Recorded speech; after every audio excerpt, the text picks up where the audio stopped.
Kangana Ranaut versus the Shiva Sena Part 2. The war over the demolition of the actor's office continues.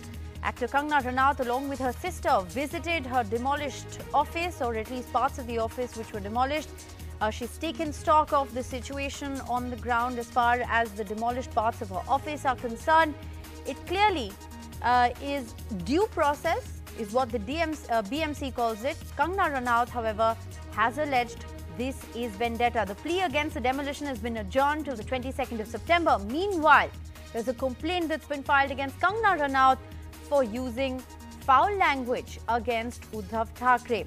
My colleague Saurabh Gupta joins us on the broadcast. He's been tracking the big story for us. Saurabh, clearly the war of words intensifying. Both sides have taken this battle, decided to fight it legally.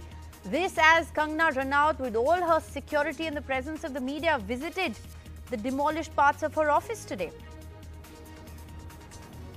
Well, that's right. And Kangana Ranaut is, of course, does seem to have garnered a certain amount of public sympathy for the manner in which her office was demolished. But again, the BMC sources say, look, this is an illegal alteration. It was demolished. But the question is the timing suspect here? Because it clearly seems like the state machinery is going after Kangana Ranaut because of her comments, not just against Mumbai, but against directly taking the battle to the Chief Minister's door. Now, this is a political battle. And in this political battle, there's a Kangana Ranaut, there's a BJP, there's a Shiv Sena. And Kangana Ranaut is merely, at this point, turning out to be the BJP's trump card against the Sena, simply because the BJP's plan in Maharashtra is to keep the Sena on tenterhooks, keep multiple battlefronts open. Kangana Ranaut is providing one of those battlefronts for the BJP. But at the same time, it is, of course, absolutely clear that the BMC's action of demolishing what is an illegal structure, even if we accept that it's an illegal structure, the timing of it is definitely suspect. It seems like the state machinery going after her, and Kangana Ranaut using that opportunity not only to garner sympathy but also use it to political advantage. Well, absolutely. And has this entire demolition drive that took place yesterday, followed by the stay order that her legal counsel obtained from the BMC, has this given Kangana Ranaut an edge in this entire battle? That's the big question, Saurabh. Well, Kangana Ranaut clearly sees advantage in the High Court order, but the High Court order must, when we look at a stay order usually doesn't go into the merits or demerits. What the High Court observed yesterday was that this does look like malified, it does not look like bona fide action. But beyond that, what the High Court has said is asked the BMC to submit an affidavit, which the BMC did today. Then, of course, Kangana Ranaut asked for more time to reply on that. So Kangana Ranaut has time till the 14th. Once Kangana Ranaut, submits her reply, the BMC has time till the 18th to reply. And then on the 22nd of September, the court will hear this matter again. And that's when the final word, so to speak, on this matter will be delivered by the Bombay High Court.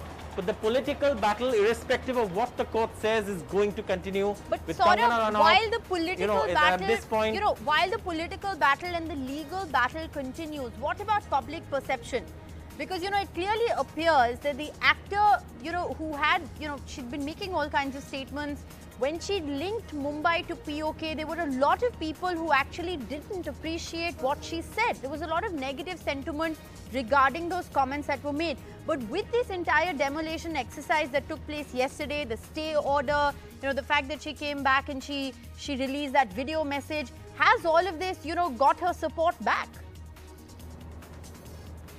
Not completely. Kangana Ranaut still continues to ruffle a lot of feathers. But what Kangana Ranaut does seem to have managed is to get a certain amount of sympathy for her, because it seemed her comments against Mumbai had really pushed her to, in one corner. She had boxed herself into a corner by comparing Mumbai to POK. But with the battle becoming political, and clearly and overtly political, the battle lines are drawn. So there are people who now sympathize with her and believe that the state is, using its machinery against her. So that definitely goes in her advantage. But if you talk of politics and the perception of, public perception, within the Sena cadre, there was a huge demand and a huge pressure on the leadership to do something about it. Now, if you look at today's Samna headline, not the editorial, but the reporting headline, it gives that reply to Kangana Ranaut. So it is a political balancing act for the Sena leadership very as well. Interesting, because they have to play that balancing act, because the feeling within the NCP has been very different. So there's been mixed feelings within the Mahavikas Aghadi over this issue. There's a political battle, a legal battle, and of course one of public perception. Appreciate you, Saurabh, for joining us with the details of that story.